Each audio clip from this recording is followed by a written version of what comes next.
Thanks for tuning in to Proline TV as we take a look at qualifying and practice today at Gateway Worldwide Technology Raceway in Illinois. And we have some interesting notes today.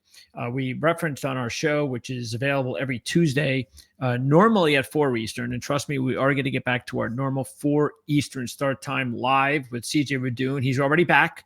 I've already communicated with CJ. So he's safely back from his return overseas. So we're going to be previewing the Bristol night race on Tuesday. I will be doing this report pretty much the same time on Friday next week, obviously because the race at Bristol is on Saturday night. Okay, as far as this week, we have a couple of back-to-back interesting ways to start the practice and qualifying days. Because remember what happened last week. We went over the whole deal as far as how all of the weak drivers went out first, and because the track was cooler, they were faster. And so it kind of screwed everything up, screwed all the numbers up, and it was kind of difficult in a way to figure things out regarding just how fast the second group, the better drivers were. But kind of figured that was just a Darlington. Not so much. Now, I don't know if it's because the temperatures are starting to cool off. It's September. Maybe. Don't forget, this is the first Gateway race in September. They raced in June the first 3 years, so there's that. But here we go again. Practice went to the weaker drivers. Let me go ahead and pop that up here so you can see what I mean. Let's see. Here we go. Okay, so check this out. You have to go out of the top 11 drivers. Kyle Larson is the lone driver from the second group to infiltrate the first one, meaning Kyle Larson, in my opinion, won the day. So Kyle, who actually started the week as the fourth choice. Remember, it was Blaney, Bell, and Hamlin. The three of them. Matter of fact, I was looking at my sports book before today. They were all 5-1. I think Larson might end up as the favorite. I think he's going to be a co-favorite with Hamlin, but you're not going to get a good number here. I can tell you right now, it's going to be Hamlin, Blaney, Larson, and Bell, and they're all going to be between 4 and 6-1.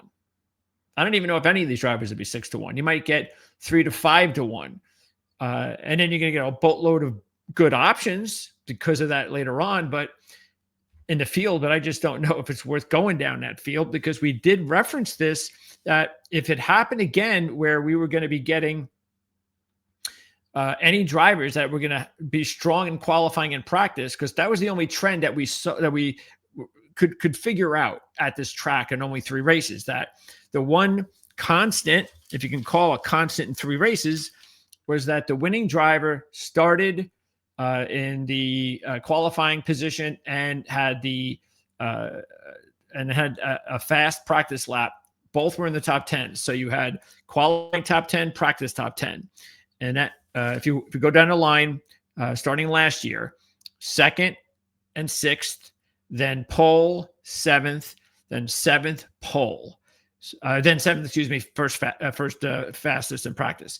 So that means that all 3 of your winners started in the top 7, and all 3 of your winners practiced in the top 7. And so again, it's a little bit more difficult to figure that out because of this mess. So what I'm going to try to do is knock most of these drivers out. And if we do that, then Larson is the fastest. Blaney is 2nd. Briscoe is 3rd. Then you have Elliott, Hamlin, Bell, Wallace, and then Berry, Reddick, Logano, Byron, Bowman, Cindric, Chastain, Dillon. So these are the real disappointing ones. Chastain, Dillon, even Cindric, Bowman. Those are the drivers that I'm taking out. And I'm also going to take out Logano because he did not qualify in the top 10. And I'm also going to take out Byron because he did not practice. As you can see here, he was 11th with this practice group. Now, I'm not saying that he's not a contender because he is, but there's so many other good drivers ahead of him. And Byron, okay, we got the notes here on Byron. Byron is not exactly coming into this race on a hot streak. No top 10s in his last three, and just one top 15. And in this race, 3 years, one top 10. Okay. So I just, and he's actually, I mean, this is his best qualifying run. So I'll give him that. I just don't see it. I just think there are way too many options. Now, you're going to get better odds with Byron, no doubt about it. So could he be somebody that maybe you want to try to take advantage of because of the odds? Maybe. All right. So who else am I going to take out? Well, I'm definitely not going to do Wallace because he didn't qualify well. I'm not going to do Berry, even though Berry. Just want to see the thing with Berry. Don't forget he was 25-1, which was really strange, but we went over the reasons why. And that, of course, is definitely, again, if you haven't watched earlier this week, it's because the tracks that are considered the most similar are Richmond and New Hampshire. Actually, it's 3 races. It's Richmond, New Hampshire, what's the other, and Phoenix. Okay. And Berry was 4th at Phoenix, 8th at, he's 4th and 8th at the 2 tracks this year, and 3rd at New Hampshire last year. So he did really well. And he's also coming in, he went into the playoffs 8th and 9th. He did not have a good go of it last week when he crashed early, but hey, it's just, it's one lap, it's one bad mistake. But the problem is it was 25-1. And I thought that was a low number, even though there was some good things to like about him. Now, maybe this, with all these drivers going to be heavily favored, will give Berry a good number. So you still want to keep an eye on him. I still don't like him at 25-1 if that's all they're going to give you, though. Busher, forget about him. He's not even a playoff driver anyway. And as far as the manufacturers, Toyota was the best in qualifying. They had 2 of the top 3 and the pole, being Denny Hamlin. And Chevy was pretty good too, 3 of the top 6. Ford just 1 of the top 8. Now, I think we can look at the manufacturer in practice because of the fact that it's still the car. The car is still, whether they're weak drivers or good drivers, it's still the car. So in that respect, Ford did really well. They had 4 of the top 8, and Toyota only had 1 of the top 12. But it happened to be Ty Gibbs, who was the fastest. And also keep this in mind. These are all a lot of the drivers that drove in the first session, not the best drivers, but we know Ty Gibbs this close to making playoffs. So good driver, same as Kozlowski, good driver.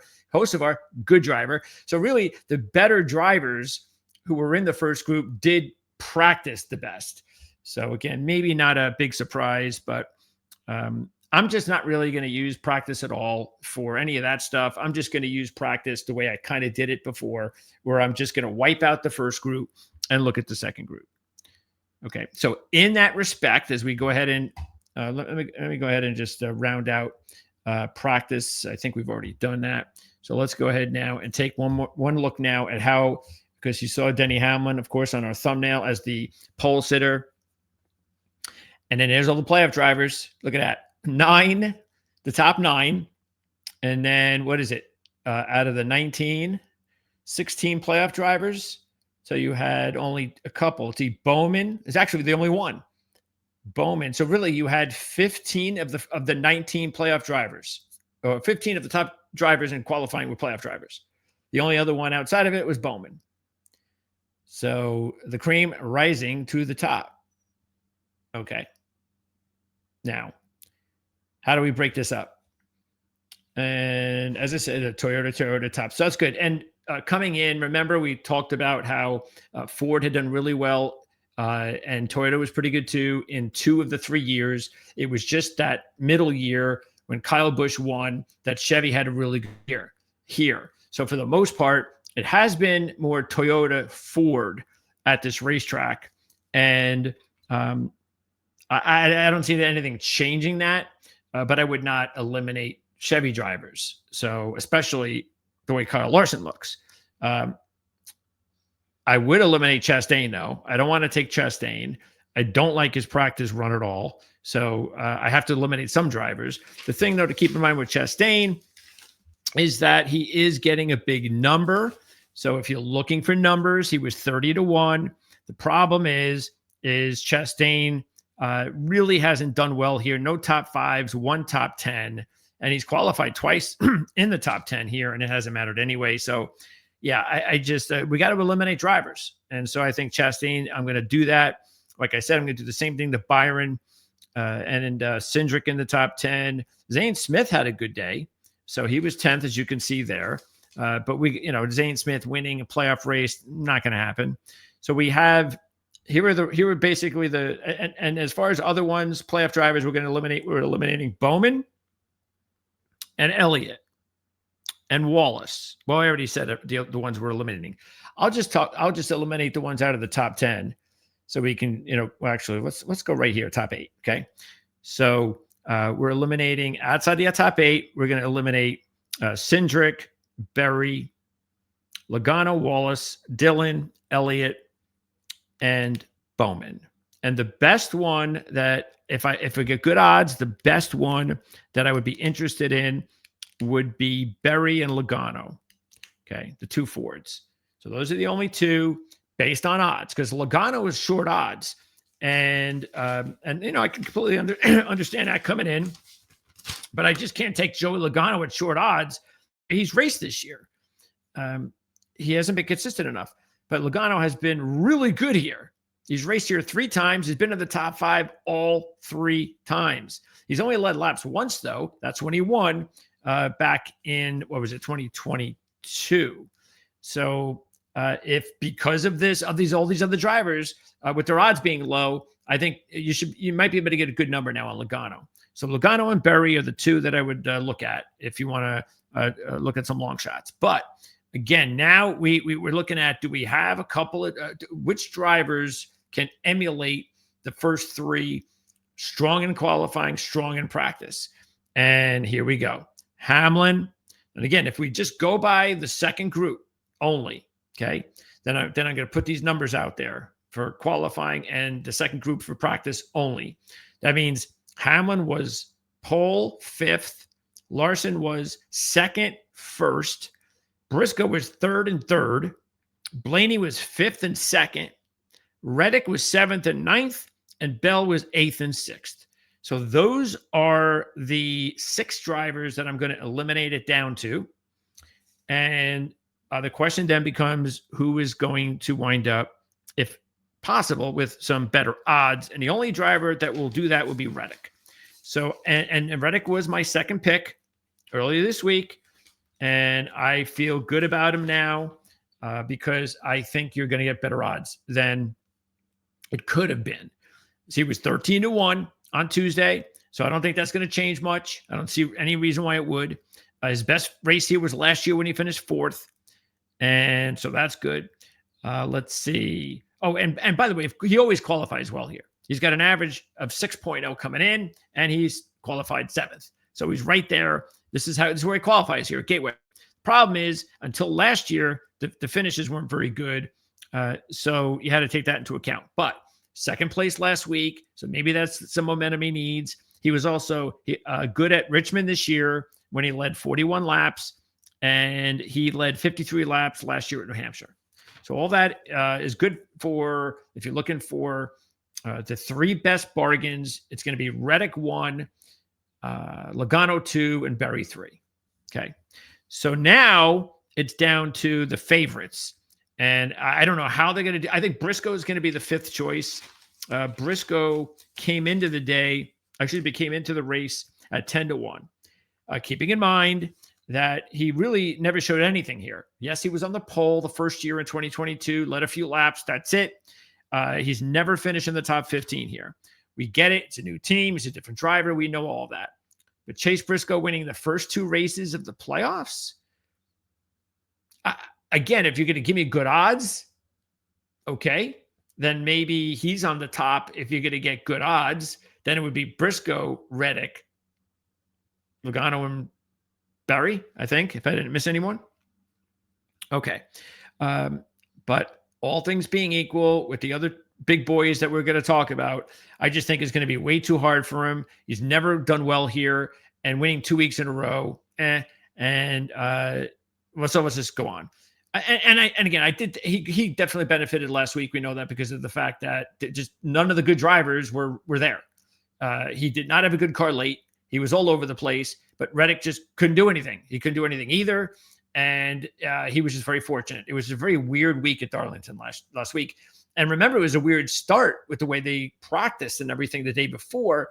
So who knows? Maybe we're going to get another weird week because this is the first race here. Throw in the fact it's the first race in September. So we might get a lot of craziness again tomorrow. It's very possible.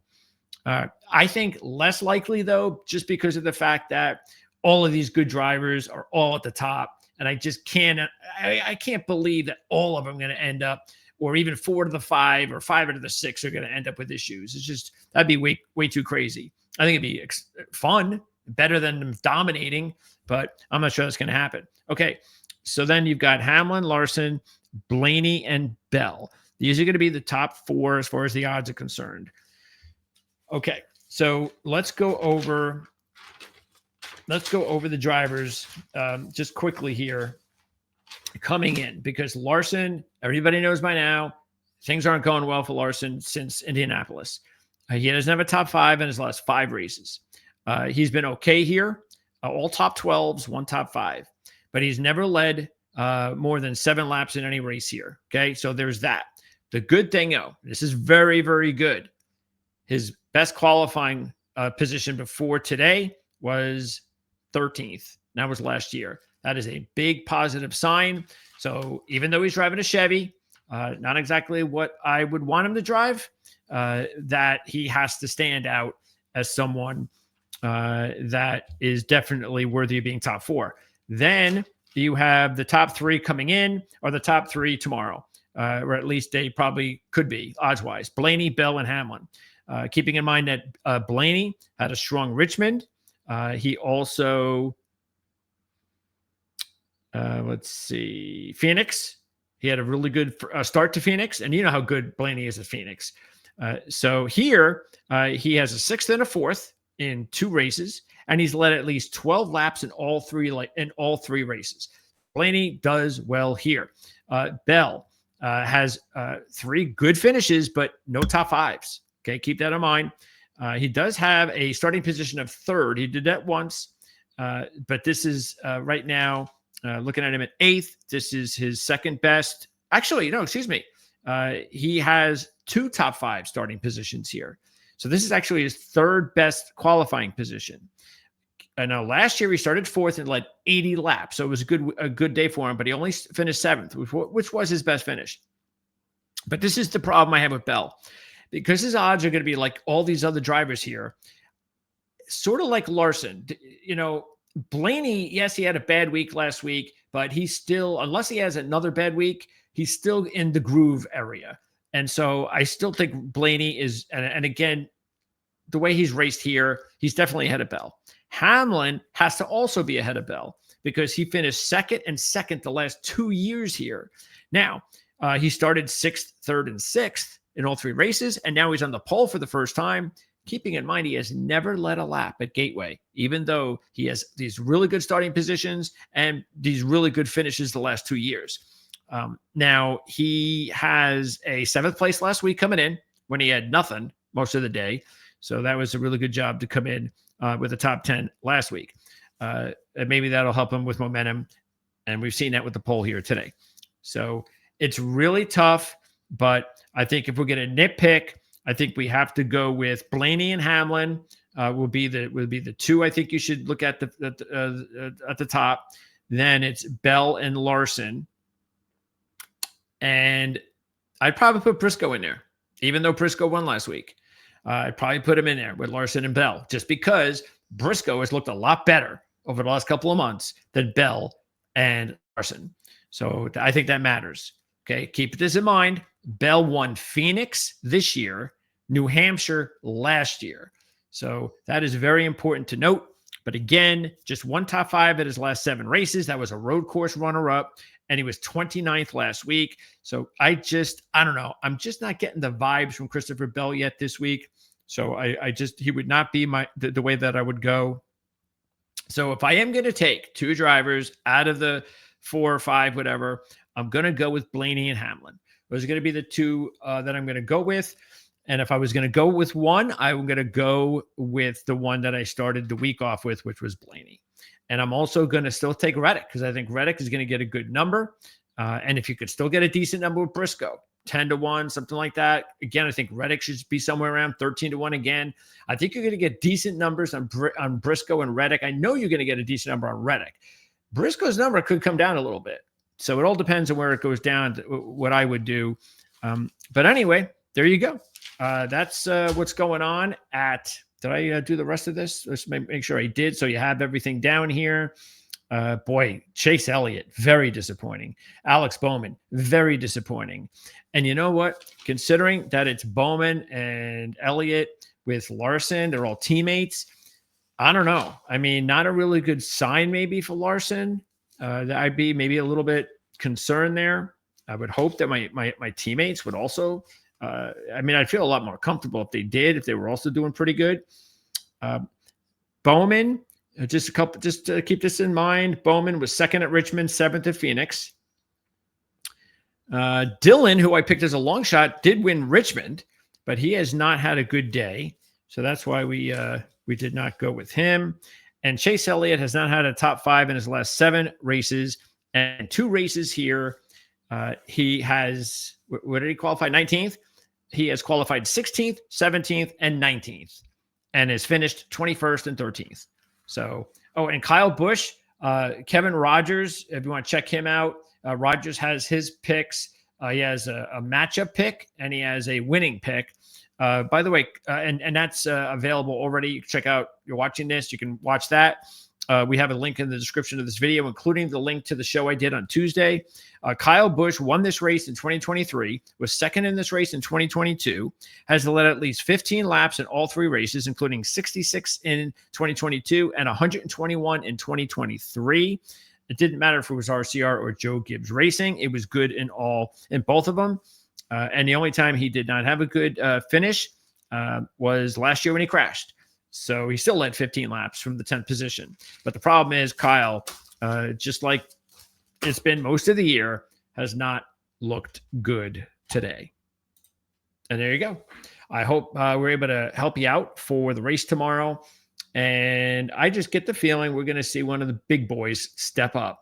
And I just hope they don't dominate. I hope we have a really nice matchup because this has the makings of that. This has the makings of maybe 2 or 3 really top playoff drivers going head to head and maybe giving us something to hopefully get excited about watching the race tomorrow. We'll be back on Tuesday, live, 4 o'clock Eastern time. CJ Radoon rejoins me. We preview Bristol, the night race, cutoff race in the playoffs. So a lot to talk about there. And CJ is also going to update what's going on in F1 because he's been away for a couple of weeks and a lot's been going on in the F1. So we'll talk about that later on in the show. We'll start off with the update, recapping the Gateway race, updating the playoff picture, and then previewing Bristol. So again, thanks for tuning in. Good luck tomorrow, everybody. Or if you're watching on Sunday, good luck today. We'll